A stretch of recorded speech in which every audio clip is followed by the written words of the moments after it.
Hello, my name is Blake Shook, and I am honored to be presenting to all you guys over video. It's a bit of a new way to share presentations for sure, but given the current condition, it's the best we can do, and I think really allows for some pretty exciting new things that we haven't been able to do in the past. So hopefully this presentation is helpful to you and it's something that you can reference back throughout the year as you progress along your beekeeping journey, because I think that this is one of the most important topics that we can discuss as beekeepers.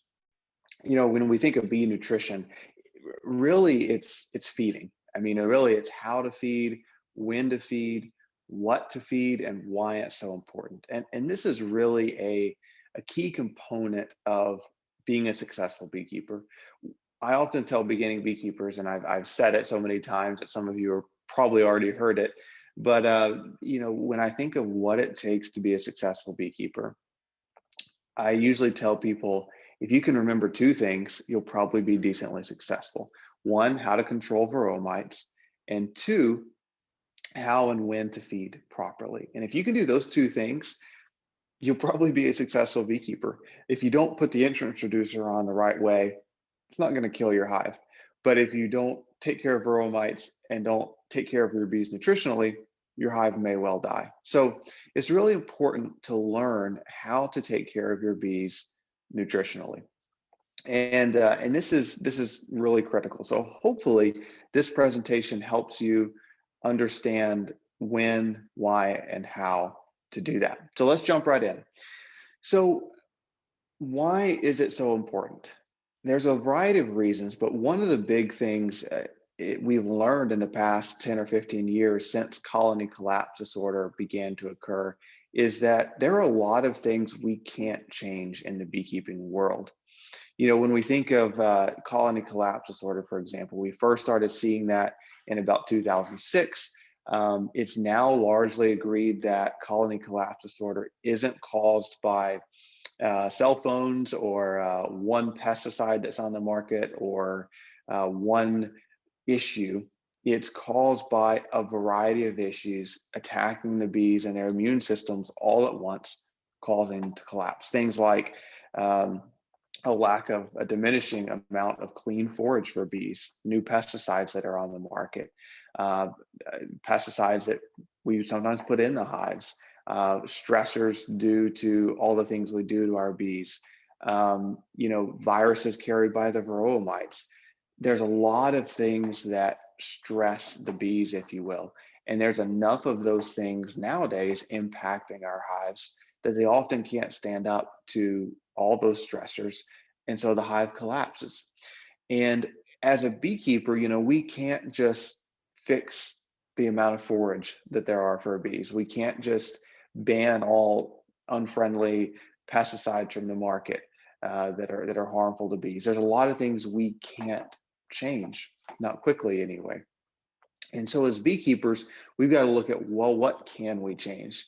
What can we do to help keep our bees' immune system as strong as we possibly can so that they can withstand more of these pressures that are constantly on our bees? And one of the biggest things we can do is control varroa mites, which we're not going to get into much. We're talking about the other thing we can do, which is we can make sure at key times of the year our bees are taken care of nutritionally. And so that's what we're really going to focus on today in this presentation.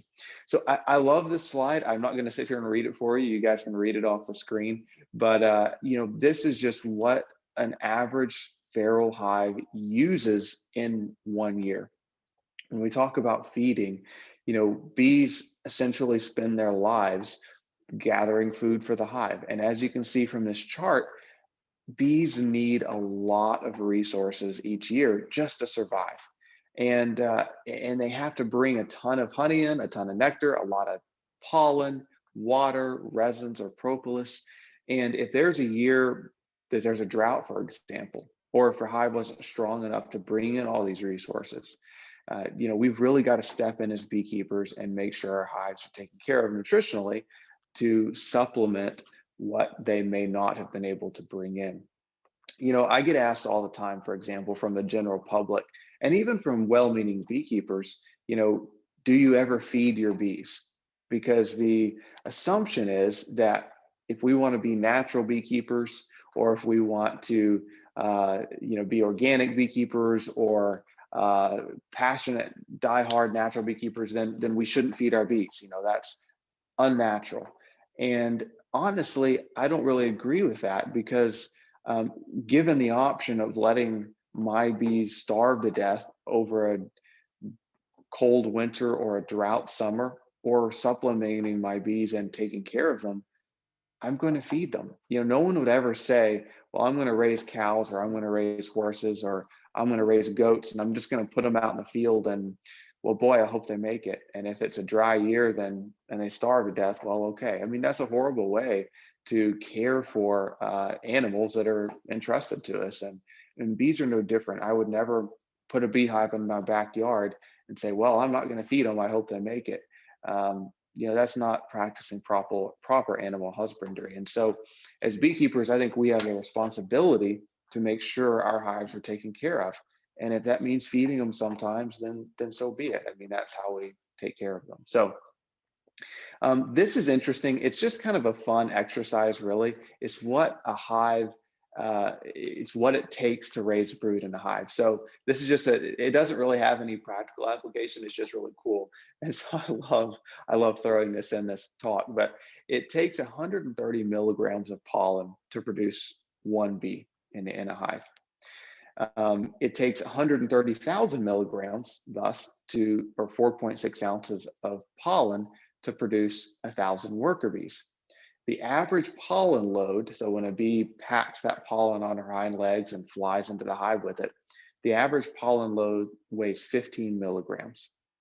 So it takes 130 divided by 15, or 8.6 loads of pollen to produce one worker bee, or 8,666 pollen loads to produce 1,000 worker bees. The average colony produces more than 150,000 workers per year. So that means that 150,000 workers per year, each requiring 8.6 pollen loads per bee. That's 1.3 million loads of pollen brought in by the bees per year. With 25 worker cells per square inch on a deep frame or any frame, that's 2,500 workers on each side of a frame, a deep frame, or 5,000 workers per deep frame. 150,000 worker bees per year divided by 5,000 developing bees per deep frame of brood means a hive will raise about 30 frames of brood per year. That means the average colony produces, again, about 30 frames of worker bee brood per year. So you can keep breaking that math down, but essentially the point there is the bees, and this is, we're not talking nectar. I mean, you can go through equally stunning math when it comes to how much nectar a hive has to bring in, but it takes a tremendous amount of pollen and nectar to take care of a hive throughout a year. So when we think about feeding, the main goals in my mind behind feeding syrup and pollen substitute are to ensure bees never run out of resources and continue rearing brood when they're supposed to be rearing brood. That's one goal. Another is to ensure bees' immune systems stay healthy. When humans or animals or bees don't have the proper nutrients, the proper food that they need to thrive, their immune system automatically takes a hit. Bees are no different. If it's the middle of a hot, dry summer and they're only bringing in a little trickle of pollen, and it's only from one or two sources that are poor pollen, poor nutritional sources for pollen, because remember, all plants aren't equal. Some pollen sources are very poor nutritionally for bees. Some pollen sources are very high in nutrients for bees. So if you're going through that really severe summer dearth, which we're going to talk about a lot, your bees, their immune systems are going to be crashing. And couple that with a hive mite load, and your hive isn't going to be able to make it through the winter. Also, to ensure proper winter stores, So we've got to make sure our hives have enough food going into winter, and then finally encourage the bees to draw out comb or raise more brood. Those are all great reasons to feed, and we're going to kind of break those down a bit as we go along. So one thing to discuss before we get into the when and how to feed, it's really important as a beekeeper that you're able to identify starving bees, and really prevention is key. You want to spot starvation in your hive before it gets too severe. If it gets too severe, you're probably going to lose your hive, or your hive's going to be greatly weakened. And so we're going to talk through some ways to visually identify a hive that is struggling nutritionally. And we're also going to talk through uh, times of year where you've really got to be watching as a beekeeper, especially in Texas, because there are certain key times of year where this is a greater threat than others for your bees. But one thing to watch for in your hive in these key times that we'll talk about is well-fed larva versus hungry larva. So the picture on the right is a great example of very well-fed larvae. Those larvae you can see are absolutely floating in royal jelly. That's what we want to see in hives. The picture on the left, which may be a bit harder for you to see, but the larvae don't have that puddle of royal jelly underneath them. It's almost dry. And that's not what we want to see. So those larvae that are not floating in a puddle of royal jelly, if you're seeing that all throughout your hive, it's a sign the bees do not have enough syrup, honey, or protein coming into hive, and you need to start some serious supplemental feeding. So always keep an eye out for that as you're going through your hive and making sure that the larvae are just floating in that royal jelly. Of course, another big thing to watch for is simply the pollen and honey stores. If your hive has, I'm going to say, less than 20 pounds of honey in it, and remember, a deep frame full of honey is 6 to 8 pounds. A medium frame full of honey is 3 to 4 pounds. So if you have less than 20 pounds in your hive, I'm getting pretty worried usually, and I start feeding. For pollen, if I see less than a cumulative half frame of brood, I'm sorry, less than a cumulative half frame of pollen in a hive, I'm getting concerned, and I'm going to start feeding some pollen substitute. Now, that's not necessarily true for the dead of winter. You're not going to see a lot of pollen stores in the dead of winter for bees, but the rest of the year, especially if there's brood in the hive being reared, I want to see at least a half a frame worth of pollen throughout the hive. So always checking those stores is important. One of the final stages of nutritional starvation or starvation in a hive is the cannibalization of brood and little to no stores in a hive. This is kind of the final stage of the death of a hive. If you're seeing virtually no stores in a hive, like in this picture, no honey around the frames, very little honey stored anywhere in the hive or pollen, and the bees are starting to actually cannibalize that brood, you've got to do some quick intervention feeding.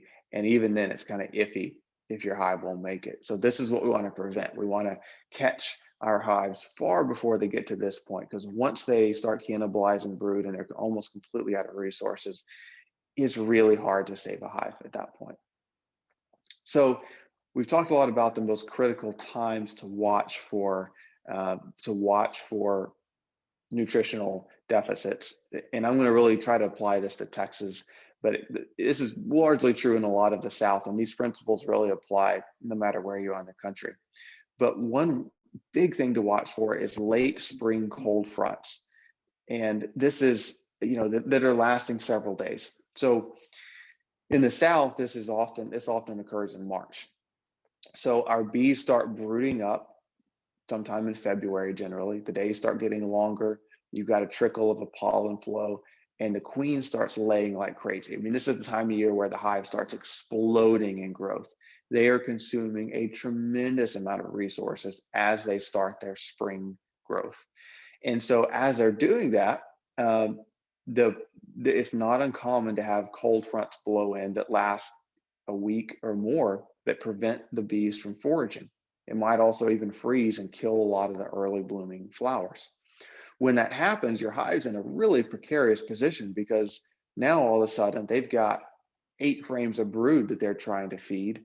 They can't get out and forage and bring in any fresh pollen. They probably didn't have a lot of stores to start with. and they can quickly start cannibalizing brood and start running out of food. In general, they're not going to starve to death unless they're really short on food, but it can really stunt the growth of those hives. So watch for those late spring cold snaps and make sure if that happens, what I like to do is I go out and give my hive a gallon of syrup, give them a pollen patty or two, just to make sure they can continue that brood rearing through those late spring cold snaps. Another incredibly important time, and in my opinion, the most critical time for bee management is the summer after you harvest your honey. And that's when so many people forget to pay attention to their bees. You know, we get so excited in the spring, and maybe you're a new beekeeper and you just got bees for the first time, or, you know, our bees are growing in the spring and we're making splits and catching swarms. And that's kind of the really exciting time for beekeeping. And we put our supers on, they fill them with honey, we harvest our honey, and then we're so excited we can start selling honey or giving it away. And it's not uncommon to kind of forget about our bees after we harvest honey. The problem is we've just taken most of the honey from the hive and they're going into, for really most of the South, a very precarious time as far as nutrition, because it gets hot, it gets dry, and a lot of the great pollen producing flowers and nectar producing flowers, they all die. And so your hive is still left with a huge population, a lot of brood, and very little resources coming in. So it is so critical to pay attention, and we'll talk about how to feed over the summer in a moment. But the summer is an absolutely critical time to make sure your bees have all the resources that they need. Of equal importance almost is about 2 months before the first freeze. So in Texas, this is going to be, depending on where you are in Texas, I mean, it's usually sometime in August. We often get our first freezes sometime in early to mid-November. So about 2 months before that first freeze, your bees really start rearing what we call winter bees. And we'll talk about this more a bit later, but to rear these long lifespan winter bees that are going to survive over the whole winter to get your hive started again the next spring, they need those winter bees need to be fed a near perfect diet. And if they're trying to start rearing those winter bees in August or September, and it's hot and it's dry and the bees aren't bringing in much pollen or nectar, they're not going to be able to raise those really healthy winter bees. And thus your hive's going to struggle surviving the winter. So those are the critical times a year that we've really got to watch our care of bees nutritionally. So feeding syrups. Okay, let's talk about this for a second. A big point of debate is often corn syrup or sugar syrup, you know, which is better for feeding the bees. A lot of small scale beekeepers will buy sugar syrup, they'll buy sugar from the grocery store, mix it up themselves. Perfectly fine. If you're buying from a bee supply company, or if you're a large scale beekeeper, you're often buy container truckloads of corn syrup. There's a variety of studies out there. There's not a real clear winner. You know, I've tested it personally. A lot of beekeepers have, a lot of studies have tested corn syrup versus sugar syrup, and there's not a clear winner. I would say in general, sugar syrup may be slightly better for the bees, but it's not a crystal clear outcome on many of those tests. Sugar syrup tends to go bad within 7 to 10 days. Corn syrup has a longer lifespan, a shelf life. However, if you get corn syrup too hot, above 180 degrees, it develops HMF, which can harm bees. So they both kind of have their pros and cons. In general, corn syrup is a little better at putting weight on bees. So corn syrup is usually a thicker mixture, and bees store it more readily. And so it's often used to prep bees for winter when we need them to store a lot of food. Sugar syrup has maybe a little better edge when it comes to stimulating brood production and drawing comb. So, but in general, using either one is going to be just fine. Honey versus syrup. Honey is better for bees than any form of syrup. However, you know, honey isn't just going to fix all your ails in a hive. I hear a lot of folks say, well, I'm going to leave all the honey for the bees and they should be fine. Well, if you don't take care of varroa mites, if you don't feed pollen substitute when you need to, if you don't do a lot of other things, honey isn't just going to fix all your problems. In fact, I've seen plenty of times where it's better for the bees to harvest all the honey out of the honey supers. Now, we don't pull honey out of our brood boxes, but you harvest all the honey out of the honey supers, and then you feed them a trickle of syrup over the course of the summer, which we'll talk about. And that steady trickle of food tends to stimulate the bees to keep working, keep rearing brood, and to keep growing. Whereas if they just had a bunch of boxes of honey on them all summer long, they're going to start kind of shutting down. So feeding isn't a bad thing, and taking all the honey out of the honey supers and then doing supplemental feeding over the summer after harvest isn't a bad thing. It can help encourage them to grow. So as a beekeeper, you shouldn't feel bad for taking all the honey out of the honey supers and harvesting for yourself. You just got to make sure you do a good job of replenishing that with syrup over the course of the summer. And I would argue in many cases that's better for the bees because it does encourage that continual growth over the summer. So this is a great picture of well-fed bees versus overfed bees, because a lot of us can feed too much and we don't want to cause our hives to be honey bound. And so this is when we feed too much, or they're bringing in too much nectar and they don't have enough empty boxes on top of the hive. And they'll start filling in the brood nest with syrup or with nectar and leaving no room for the queen to lay. We don't want that to happen. So the picture on the left is an example of that. You can see there's nectar in almost every open cell, and there's just some scattering of capped brood where as soon as that brood's hatching out, the bees are filling that brood nest with nectar. We don't want to see that in the brood nest. The only time I'm okay with this is at the very tail end of brood rearing going into winter. And even then, I don't want them to completely fill up the brood nest, but the bees will start naturally filling in some of that brood nest, a couple weeks before that first freeze as the queens start shutting down. The rest of the year, I don't want to see that. I want to see more what we see on the right picture there, which is a lot of cap brood or developing brood with a thick band of honey around it. So that's more what I'm going for. Okay, let's talk a little bit I mentioned earlier about summer trickle feeding. And so what is that and why? It really simply put, it's giving the bees small amounts of food over the course of the summer rather than large dumps of food all at once. So for pollen substitute, that looks like feeding 2 1-pound pollen patties per month over the course of the summer after you harvest honey. You don't want to feed more pollen than the bees can eat in about a week, because small hive beetles love pollen patties. If you don't feed more than they can eat in about a week, then the bees will clean it all up, eat it all up, and small hive beetles won't be a problem. So, the exception to this would often be in late September, early October. We often get a 2 to 4 weeks of a really strong pollen flow. And in those times, I don't always feed pollen substitute, but the rest of the summer, I often do feed it. Even if the bees are bringing in some pollen, if it's only one color of pollen, that may not mean they're getting a nutritionally balanced diet. So I still often feed pollen substitute over the course of the summer.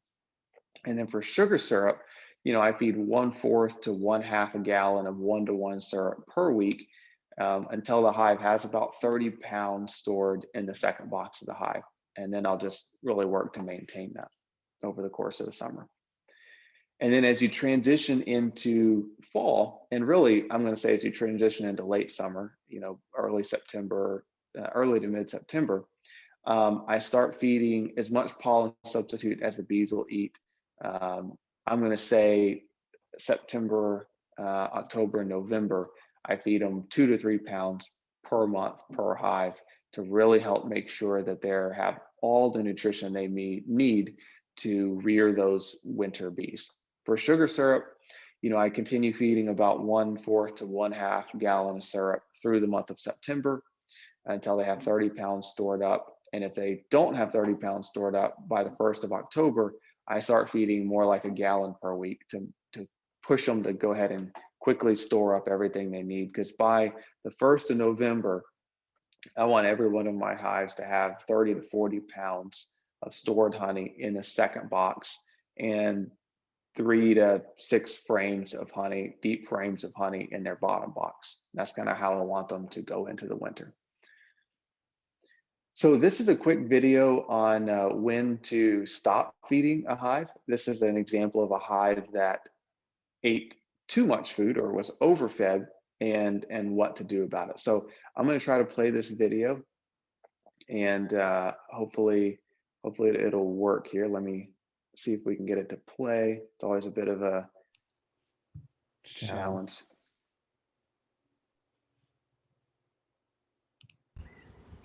Hey everyone, let's talk about overfeeding hives. So we spend a lot of time talking about feeding, right? In the springtime, feeding to get your hive to the strength it should be. In the summertime, feeding our hives to make sure they don't starve to death. We talk a lot about feeding syrups especially. Now pollen substitute, you can't really overfeed. But syrup, there are times where you should slow down on the feeding.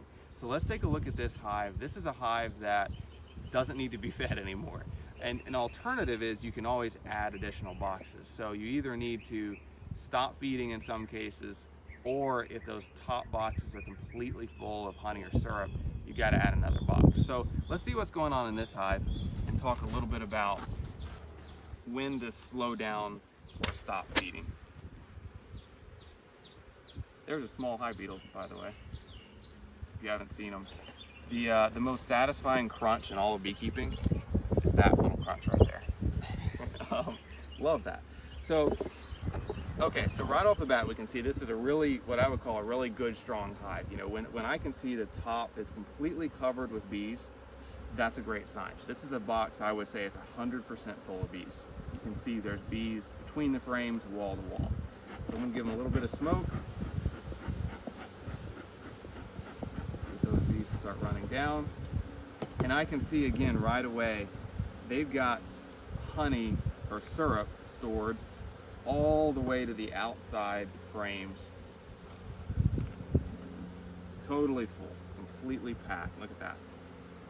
Now if you've been feeding heavily, this could be syrup. In this case it's honey, but if you've been feeding heavily, it could be syrup. So this top box is completely full, wall to wall. So definitely would need to slow down the feeding in a one that's this full, or you could add another box if you want them to say draw out foundation for next year, or if you're right before the honey flow starts, say in early May, then you could put on your queen excluder and you could add your honey super.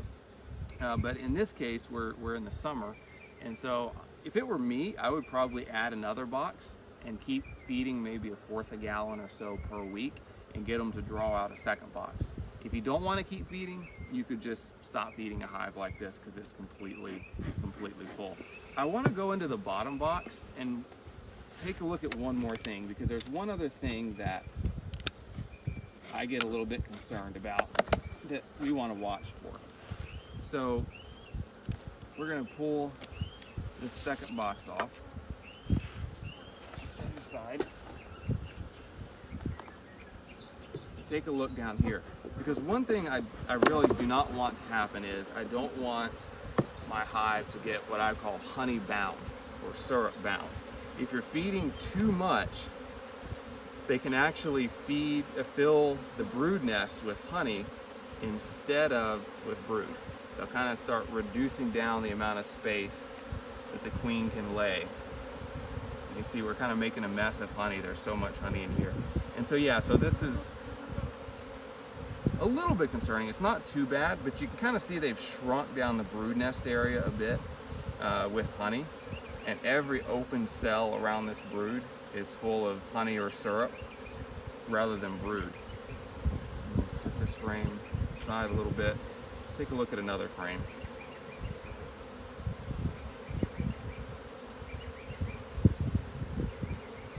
See, there's just honey rolling all over these bees from breaking these frames apart. So again, you kind of see there's a whole lot of capped honey around this brood. They're not filling in too bad on this frame. I'm trying to find a frame to show you an example of what I'm talking about.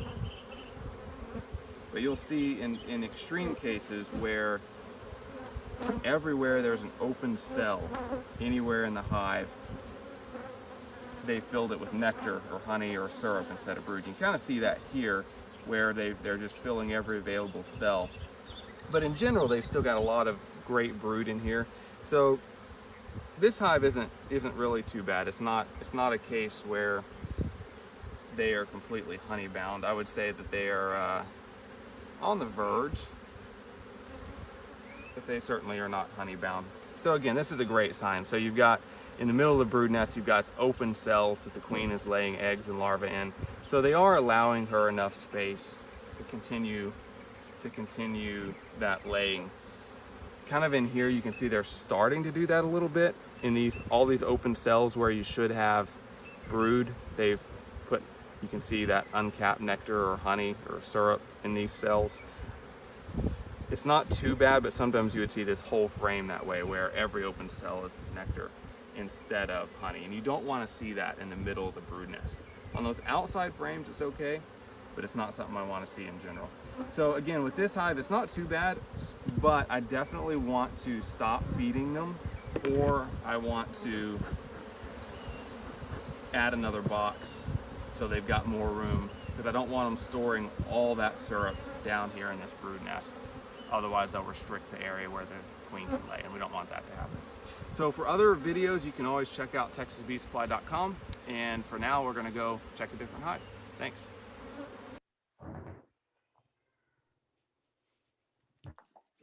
Okay, so hopefully that was a little helpful to show you when you should stop feeding a hive. Get our audio fixed. There we go. So it's important to, stop feeding a hive once they've got that upper box completely full. Like I said in the video, I mean, if it's the summertime or spring, you can always add another box. If it's late in the year, I would say past mid-September, you don't really want to add an additional box. So hopefully that was helpful in seeing when to stop feeding.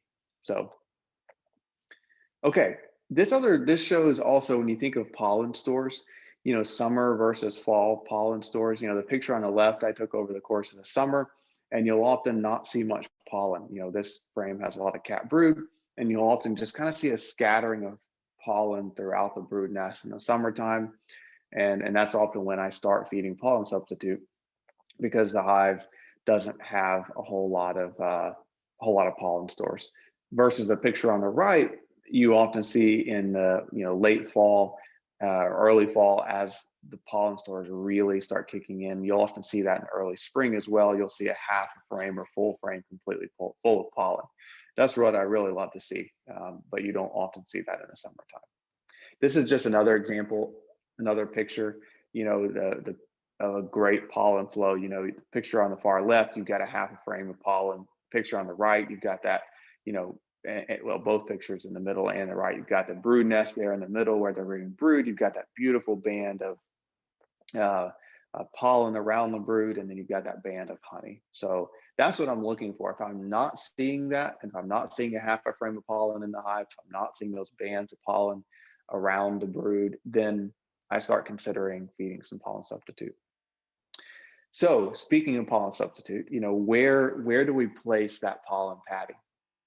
So a pollen patty just goes between your two brood boxes. That's the best place for it. If you buy them pre-made, they're only about a 1/4 inch thick or so. So you just smoke the bees out of the way, put it right on those top bars. And a strong hive, a deep box full of bees or more, should eat about 1 pound a week. Some other things to keep in mind, when you're feeding over the fall and the summer, you'll often see small hive beetle larvae in the pollen patty. You can see that picture on the left there. And if I only see a couple small hive beetle larvae, I just pull that patty out, bang it off, get those larvae off of it, and put it back in, let the bees finish it up. If I'm seeing a dozen or more of those small hive beetle larvae, you can take that patty out, throw it in the freezer for a couple days to kill off those larvae, and then put it back in the hive for them to finish up. So as far as what type of pollen substitute, or some common questions, I don't recommend homemade pollen substitute recipes. There's a lot of them out there. Most of them have a base ingredients of brewer's yeast or soy flour. Those just don't have a lot of nutritional content for the bees. So the pollen substitutes you can buy have come a really long way in the past 10 years. So I don't recommend homemade recipes. I recommend either buying the powder from a bee supply company, or buying the pre-made patties and using that, because it's much better for the bees nutritionally than homemade recipes. You can do dry feeding. I think I've got a slide on that in a minute, where you actually put the dry powder out for the bees and they'll go and forage on it. This only typically works in the dead of winter or in an extreme dearth in the summer when there's no natural pollen available. In those cases, the bees will go out and forage on it. Pre-made patties, that's my favorite. It's the fastest, most convenient way. It's typically the right consistency. A big thing about pollen substitute is it needs to be really moist. It should be the consistency of a peanut butter. If it's thicker than that, then now if it's cold, it's thicker, but when it's room temperature or warm in the hive, it should be the consistency of peanut butter. If it's thicker than that, bees often won't eat it. So the pre-made patties, in my mind, are the way to go. If you buy the powder and mix up the mixture yourself, just make sure that you use corn syrup instead of sugar syrup as the moisture. If you use sugar syrup when you mix up your own pollen patties, they'll dry out because that water all evaporates out and you're left with a very hard patty. With corn syrup, it'll help keep those patties moist as they sit in the hive, which is absolutely critical. Is keeping them moist as the bees eat them. You also always want to leave the wax paper on. So whether you buy the pre-made patties or you're making them yourself and you put that patty between two sheets of wax paper, that wax paper really helps keep it moist as the bees are eating it, and they have no problem typically chewing through that wax paper to access the patty.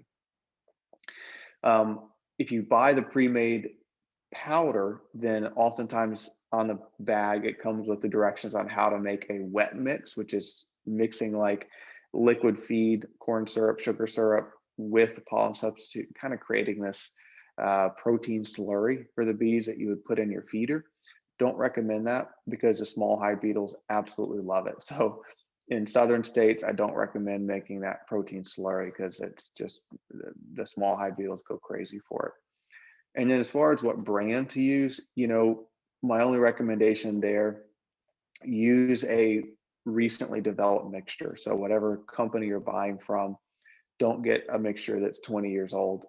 You want a recipe that has been developed in the last 5 to 10 years, because like I said, there's a big difference in pollen substitutes now versus 10 years ago. And most companies have stopped selling those old mixes completely.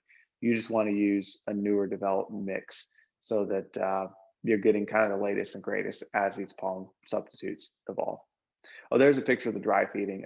You can buy these dry feeders, or you can simply, you can also get a 5-gallon bucket and cut the lid in half and lay it on its side and put that powder in it. Bird feeders work pretty well too, to help to put the dry powder in. Something else that works really well, I've seen this going around lately, and it actually works incredibly well. We sell these, and a lot of companies do, the Pro Nook plastic Nook boxes. And when we sell bees in these kind of plastic tote Pro Nook boxes. And those are amazing for dry pollen feeders. So you just get a plastic Pro Nook box, you fill it about a quarter full of dry pollen substitute, put the lid on it, and then they have a big vent on them on the sides. And if you pull those plastic vents off, it gives the bees a lot of access into that Nook box. And it's an awesome dry pollen substitute feeder. So this is a quick chart from Randy Oliver, Scientific Beekeeping, and he compares the colony growth on different brands of artificial diets, pollen substitute diets. And so I'm not going to talk you through it. You can certainly pause the video and take a closer look at this if you want. But it's just kind of an interesting comparison of bee growth on a variety of different substitutes. The one thing that is interesting is that no feed, which is that sugar patty, where he did give them a patty, but it was just made of sugar as a control. They did very poorly in comparison to all these other hives he was giving a diet. So it's worth pausing and taking a closer look at that chart. Some common questions about pollen substitute are, what about small hive beetle? And again, the key is just give the bees as much as they can eat in about a week. Let them clean up the previous patty before putting the second one on, and that helps keep the pollen substitute, small hive beetle, at bay. If I've got a hive that's less than a deep box full of bees, I may tear a pollen patty in half and just give them a half a patty at a time. How much is too much? In my mind, you can't really overfeed pollen substitute. It's good for the bees almost any time of year. However, those critical times is when I tend to give them more, but you can't really overfeed pollen substitute like you can sugar syrup. Should you feed pollen substitute even if you see your bees bringing in pollen? So, I mean, all summer long, for example, your bees are going to be bringing in some pollen, but I'm always looking at how much stores do they have, and is it that multicolored pollen from a lot of different sources to give them a well-rounded diet. If they're just bringing some in and I don't see a cumulative half frame of pollen worth of stored pollen in the hive, or it's all just one color, a single source pollen, I still feed them a pollen substitute. So, and a lot of people ask, what if my hive is already really strong? Should I feed pollen substitute? Pollen substitute isn't just to help a weak hive become strong, it's to help strong hives stay strong. So yes, even if you have a strong hive, you should be feeding during those critical times to keep them strong and keep them healthy. So when should you feed? So I recommend, we kind of went over this, but at least 3 months before winter, I'm focusing on feeding. We talked about when to feed in the springtime. My goal is to really maintain about 30 pounds of syrup or honey on my hives year round at least. And then keep in mind, it takes 1.5 to 2 pounds of pollen substitute to make a frame of brood. So really watch those critical times a year we talked about. Make sure your bees have what they need. How much should you feed as far as syrup? Really depends on your overall goals. Are you trying to grow bees as much as possible? Are you trying just to maintain your hive strength? In general, feeding your bees more helps them grow faster. And so, what are you wanting to grow bees or just maintain? And what's the minimum amount of feeding? Again, I try to maintain that 30-ish pounds of excess food on my hives at all times. So hopefully that's a little bit helpful. We also talked a little bit about fat bees versus skinny bees. As you enter the final stages of winter bee rearing, which is the final stages are right around the first freeze. It's critical to make sure your bees have that nutrition that they need, because when a bee has a poor diet nutritionally, her fat cells start shrinking and that lowers her immune system. A bee that's fed very high nutrition diet, her fat cells expand and she's able to have a much stronger immune system. So this is so critical a couple months before winter, as those final generations of brood are being reared, that your hive is taken care of nutritionally so that they can survive the winter. A lot of winter colony loss, in my opinion, is due to bees that weren't cared for nutritionally over the late summer. And those winter bees that were being reared weren't fed a nutritionally rounded diet. And so instead of living for 4 to 6 months to survive the winter, they only live a couple of months. And so the hive may look good going into winter, but December, January, all those bees start dying off and they don't make it through the winter. So that's a big cause. That and mites are big cause for a colony die off over the winter. These are just some charts. I'm not going to go over them in great detail. You guys can certainly pause the video and look closer, but these are some studies. These are fairly old now, but still true, about the effects of feeding bees pollen substitute throughout the year, especially in the late summer, early fall, and the effect they had on bees. So this chart just shows how bees fed a pollen substitute starting earlier, ended coming out of winter with much stronger hives. And so, in this study, they started feeding a group in September, a different group in October, a different group in November, December, January, and then a control wasn't fed pollen substitute at all. And you can see the bees that were fed pollen substitute starting in September, the earliest point, came out of winter much stronger than those that were fed later and later throughout the year. This one shows something similar. It showed that bees that were fed pollen substitute were able to withstand mites a little bit better. Makes sense. If bees are cared for nutritionally, they're going to be able to withstand the varroa mite a little better. That's not to say that you can just take care of your bees nutritionally and not worry about mites, Mites will still kill your bees even if they're not cared for, even if they are cared for nutritionally, but it helps them withstand varroa mites and the viruses associated with varroa mites if they're cared for nutritionally. Similarly, nosema, if they're able to withstand nosema loads a little bit better as well if they're cared for nutritionally. A couple other quick notes before we wrap up here. Essential oils. A lot of beekeepers add essential oils to their hives, to their syrup. I'm a fan of it. I mean, it definitely makes the bees drink syrup faster and better. They love essential oils. The most common ones used are lemongrass and spearmint oil. And here's a recipe below to kind of make your own essential oil mixture. You can also buy Honeybee Healthy or um, Bee Pro Health, excuse me, is another one. And so you can buy the pre-made mixtures or you can make it yourself. And there's all the recipe on how to do that on that slide. There's not a lot of clear research that shows it helps the bees, but I do know that it helps them take the syrup faster and helps prevent the syrup from spoiling as quickly. So I especially like feeding this in the fall going into the winter. Probiotic mixtures are another big one.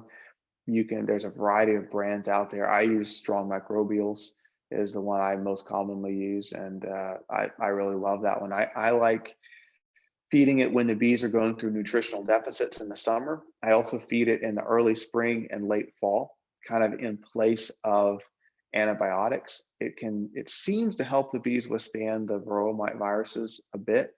I also really notice it helps me not have to feed my bees antibiotics when I would have fed it to help prevent brood diseases. So I really try to use this in place of things like terramycin or Tylan, so that we don't have to feed antibiotics as much to our bees. So, okay, so that is it. Hopefully that was beneficial to you guys. And I hope that if you have any questions, feel free to reach out and we'll see you on the next presentation. Thanks.